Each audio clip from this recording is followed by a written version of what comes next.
John Jones never imagined that a simple adventure into a cave, something he had done countless times, would become his final, heart-wrenching struggle for life. For 28 excruciating hours, John was trapped, helpless, alone, and terrified, deep within the cold, suffocating darkness of Nutty Putty Cave. His body, crushed by the relentless pressure of the tight limestone walls, slowly gave out, every breath more painful than the last. Today's story is not just about an accident. It's about a man's desperate fight against time, against the crushing weight of his environment, and ultimately against death itself. This is the horrifying ordeal of John Jones, a man whose passion for adventure led him to his untimely end. But first, let's take a closer look at that fateful moment when John's descent into the abyss became his worst and final nightmare. John Edward Jones was not just a caver. He was a husband, a father, a medical student with a bright future. His life was full of hope, filled with love and plans for the future. On November 24, 2009, just before Thanksgiving, John decided to explore Nutty Putty Cave with his brother Josh and a few friends. It was meant to be a thrilling escape, a break from the stresses of everyday life. But Nutty Putty Cave was no ordinary cave. Its infamous, twisting passages had claimed many before, though never with such devastating finality. The group set off into the cave, their headlamps cutting through the inky darkness. John, ever the adventurer, pushed deeper into the cave, eager to explore every corner. Excitement buzzed in the air as they crawled through narrow tunnels and navigated through jagged limestone crevices. But what started as excitement soon morphed into a nightmare, a terrifying race against fate that no one could have predicted. As John moved deeper, he decided to explore a tight, downward-sloping section of the cave known as Bob's Push. It was a dangerous decision, one that would cost him dearly. This section was infamous. Its narrow width and deceptive layout had lured many adventurers into its deadly grip before. But John believed he could handle it. He believed he was in control. He wasn't.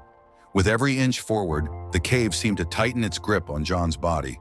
His chest pressed painfully against the jagged stone, the rough rock digging into his skin. His arms were pinned to his sides, his legs contorted awkwardly beneath him. In the blink of an eye, John was stuck. And he wasn't just stuck.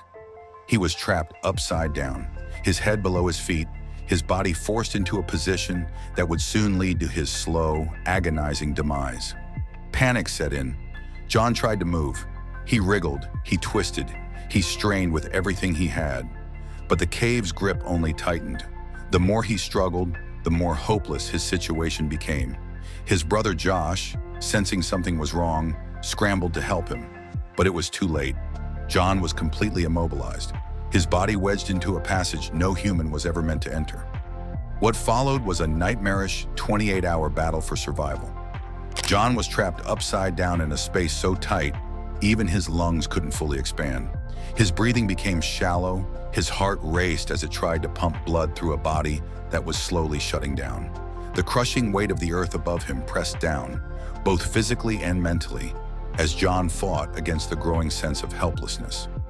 The rescue efforts began swiftly, but they were anything but easy. Rescuers arrived, knowing they were racing against time. Every second counted. Every minute that passed meant John was closer to death. As they descended into the cave, the air was thick with tension and dread. They knew what they were up against: a narrow passage, a man trapped in an almost impossible position, and the unrelenting force of gravity working against them.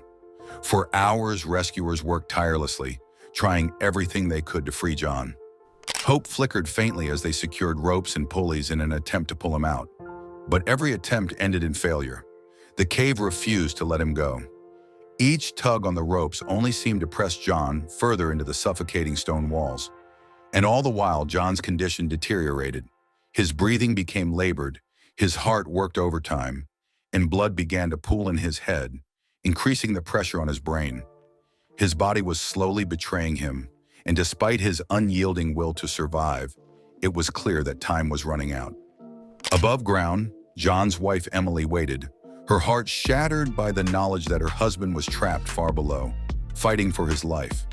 They shared brief words of love through a radio, moments filled with both hope and unimaginable sorrow. John tried to stay strong for her, for their children, for the life they had yet to live together. But deep down, he knew his chances were slipping away. Rescuers worked through the night, exhausted but determined, fighting to free a man they had never met, but whose life now hung in the balance of every decision they made. Hours passed, each one more agonizing than the last. John's voice, once filled with determination, grew faint. His body, ravaged by the effects of being trapped upside down for so long, was shutting down. Finally, after nearly 24 hours, the rescuers managed to secure a rope system strong enough to attempt a final pull. For a brief moment, there was hope. They began to lift John inch by agonizing inch. But just as freedom seemed within reach, disaster struck. The pulley system failed. The rescuers were thrown backward, and John was pulled even deeper into the unforgiving grip of the cave. The heartbreak was palpable. Rescuers, who had poured every ounce of their energy into saving John, were left devastated.